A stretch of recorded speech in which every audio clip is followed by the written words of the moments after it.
امید ہے کہ آپ لوگوں کو پسند آئے ہوں گی۔ ویسے آج اس 2 ایپیسوڈ میں کیا کیا ہوا ہے، زاویہ نے دوبارہ عائش سے نکاح کر لیا ہے، اور ہمارا آریان خان زادہ تو ہے ہی زن مرید، اس نے بھی زن مریدی کے پورے ریکارڈ توڑے ہیں۔ اور درگزئی ویسے یہ اچھا ہوا، درگزئی کو سب کچھ سچ پتہ چل گیا۔ ویسے پتہ چلنا تھا، یہ اس کا حق تھا، اسے اپنے مورے اور بابا کے بارے میں پتہ چلنا چاہیے۔ ہر جیسے اس کا بھائی تھا، اس نے اپنا سارا کام سنیشا شاہ نے درگزئی کو سب کچھ بتا کر ویسے ایک لحاظ سے اچھا کیا، لیکن ایک لحاظ سے برا بھی کیا ہے۔ اب بیچارے درگزئی کی طبیعت اتنی زیادہ خراب ہو گئی ہے، لیکن چلے کوئی نہیں، ہمارے سون اسی طرح سے قابو میں آئے گی، مجھے یقین ہے۔ اور کیا ہوا ہے؟ اور کچھ بھی نہیں، بس مجھے عائش کے لیے بہت زیادہ برا لگا، اتنی ٹاکسک سٹوری ہو گئی ہے اس کی، سردار زاویہ اسے چھوڑ ہی نہیں رہا۔ اسے ویسے چھوڑ دینا چاہیے اب عائش کا پیچھا، کچھ اس طرح سے کرنا چاہیے کہ سردار زاویہ خانزادہ پہ بھی تو وقت آنا چاہیے نا۔ وہ جیسے عشق میں گوڈے بھیگا ہوا، ڈوبا ہوا ہے، تو اس کے ساتھ کچھ برا ہو تاکہ اسے عائش کا درد سمجھ میں آئے۔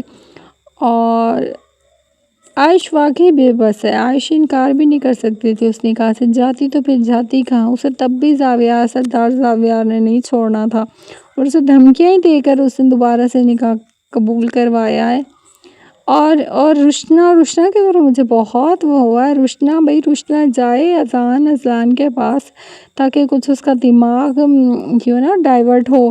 اب وہ صرف زرمش کو دیکھتی رہتی ہے اور جلتی رہتی ہے جے کے کی وجہ سے کہ جے کے نے یہ کیا، زرمش کی وجہ سے جے کے نے وہ کیا، تو وہ سارا اپنا جو غصہ ہے نا لاوے کی طرح وہ اب زرمش سے بدلے اتار کے پورا کر رہی ہے، پورے نند ہونے کے رول ادا کر رہی ہے۔ پہلے تو وہ اسے بہن کی طرح ٹریٹ کرتی تھی، لیکن اب وہ اسے ٹف ٹائم دے رہی ہے۔ لیکن چلیں، اچھے کمنٹ کرنے ہیں، سب نے اپنا ریویو دینا ہے کہ آگے کیا ہونا ہے اور اینڈنگ کیا ہوگی، آگے کیا ہوگا، سب کچھ نہ کچھ تو پریڈکٹ کیا کریں نا آپ لوگ۔ اور بہت کم لوگ سبسکرائب کرتے ہیں، یا ویوز کم آتے ہیں، کیا مسئلہ ہے، مجھے وہ سمجھ نہیں آ رہی ہوتی۔ ویوز آتے ہیں لیکن کمنٹس نہیں آتے، کیوں؟ ایسا تو نہیں ہونا چاہیے نا۔ تو جلدی سے ایپیسوڈ کو لائک کریں، میگا ایپیسوڈ ہے، اور چینل کو سبسکرائب کرنا تو بالکل نہیں بھولنا۔ اور اگلی ایپیسوڈ ویسے میں یہ سوچی میں شرط رکھ لوں کہ اگلی ایپیسوڈ 1001 کے سبسکرائبر پہ آنی چاہیے، ہے نا، اور وہ بھی میگا گیگا ایپیسوڈ، 3 ایپیسوڈ کا وائس اور پھر ایک ساتھ 2، مزہ آئے نا پھر تو ناول کافی زیادہ آگے چلا جائے گا۔ جب 2 3 4 ایپیسوڈ کا ایک ساتھ نہ وائس اوور ہو تو کتنا مزہ آئے گا۔ لیکن اس کے لیے آپ لوگوں کو کیا کرنا ہوگا، اس کے لیے آپ لوگوں کو کرنا ہوگا میرا چینل سبسکرائب۔ اور کافی زیادہ مجھے کمنٹس مل رہے ہوتے ہیں ہمارے لمس ناول کے، تو انشاءاللہ وہ بھی ملے گا، آپ لوگوں نے ٹینشن نہیں لینی، اس کی بھی انشاءاللہ میں نے میگا ایپیسوڈ ہی دینی ہے۔ اور اس کی میں سوچی ہوں ناول کی شارٹ سا ناول ہے، میں 2 آورز کی دے کر اس ناول کو کمپلیٹ کر دوں سیزن 1 کو۔ تو بھئی جلدی سے میرے چینل کو سبسکرائب کریں، بیل آئیکن کو پریس کرنا نہیں بھولنا۔ مجھے بہت زیادہ نیند آ رہی ہے، رات بہت زیادہ ہو گئی ہے، اور اپنا خیال رکھیں، اپنے سے زیادہ اپنے گھر والوں کا خیال رکھیں۔ اللہ حافظ۔